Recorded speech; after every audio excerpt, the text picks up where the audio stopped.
beraksi, Slamet tak pernah bisa benar-benar untuk ditangkap.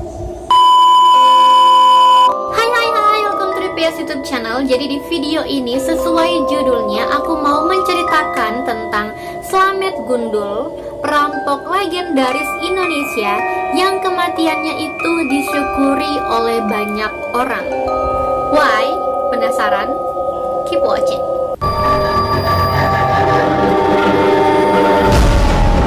Slamet lahir di Malang, Jawa Timur, dikenal lihai dalam meloloskan diri dari polisi. Dia pernah menggondol uang sebesar 40 juta rupiah dan hasil rampokannya mencapai 150 juta rupiah. Slamet Gundul merupakan pelaku dari 55 perampokan yang terjadi di Jakarta dan Surabaya. Sejarah mencatat, Slamet sudah melakukan banyak sekali perampokan dan sangat sulit untuk ditangkap. Bertahun-tahun beraksi, Slamet tak pernah bisa benar-benar untuk ditangkap. Bahkan polisi sempat mengimbau ke semua untuk menangkap Slamet, hidup atau mati. Slamet Gundul adalah perampok legendaris dan sangat profesional. Slamet diketahui hanya merampok bank, entah itu instansi ataupun nasabah. Slamet dan komplotannya sudah merampok puluhan kali dengan rata-rata keberhasilan yang tinggi. Parahnya lagi, setiap aksi perampokannya penghasilannya itu cukup besar. Dia pernah sukses menyikat 40 jutaan secara cash. Slamet bukanlah perampok yang bodoh yang mementingkan nafsu daripada taktik. Dia selalu punya rencana-rencana brilian dalam setiap aksinya. Misalnya dengan melakukan pengalihan-pengalihan atau gerak cepat. Saking gesitnya komplotan Slamet ini sangat sulit untuk ditangkap. Bahkan ketika peluru-peluru menembus tubuh mereka. Oh my god.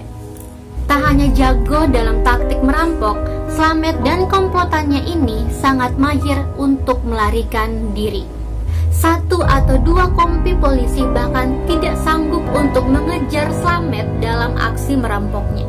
Seperti di film Slamet dan CS-nya ini melakukan aksi tembak-tembakan dalam setiap aksi penangkapannya.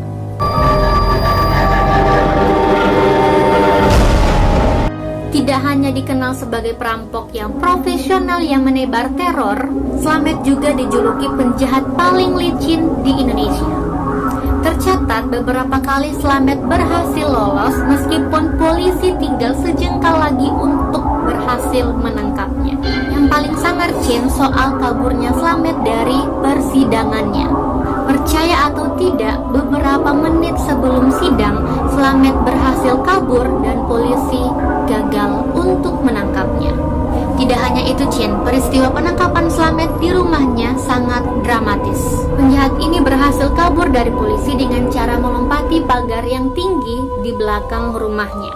Padahal Slamet sendiri tengah tertidur dan polisi berada di depan pintunya.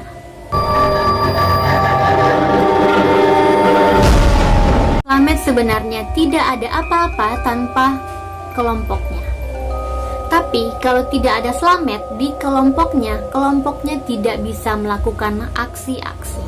Slamet sendiri adalah ketua atau mastermind atau tukang pikir di grup rampoknya ini.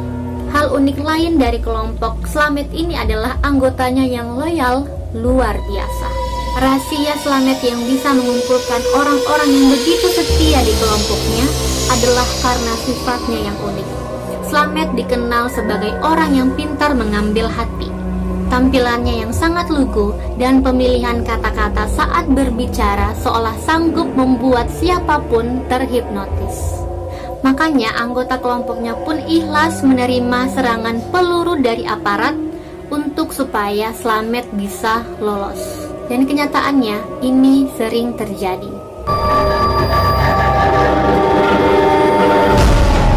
Sudah begitu lama meresahkan banyak orang, akhirnya Slamet berhasil ditangkap. Surabaya jadi jejak terakhirnya sebagai penjahat. Dan ketika ditangkap, Slamet mengaku kapok dan tobat.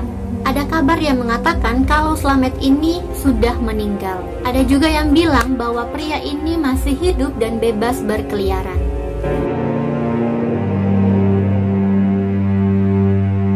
Slamet Gundul adalah salah satu preman yang paling dicari oleh Polri pada tahun 1989. Bahkan Direktur Reserse Mabes Polri, Kus Parmono Irsan mengisyaratkan untuk menangkap Slamet Gundul hidup ataupun mati. Kekesalan ini adalah buntut dari aksi keji yang dilakukan oleh Slamet Gundul dengan para komplotannya. Mereka suka sekali merampok nasabah bank yang baru saja mengambil uang. Aksi ini dilakukan berkali-kali hingga polisi di Jawa, Nusa Tenggara, dan Sumatera bagian selatan dikerahkan untuk mengepung Slamet Gundul. Ia sebenarnya pernah ditangkap dan diadili meski berhasil kabur dari halaman pengadilan negeri. Kasus Slamet Gundul benar-benar membuat citra kepolisian menjadi anjlok.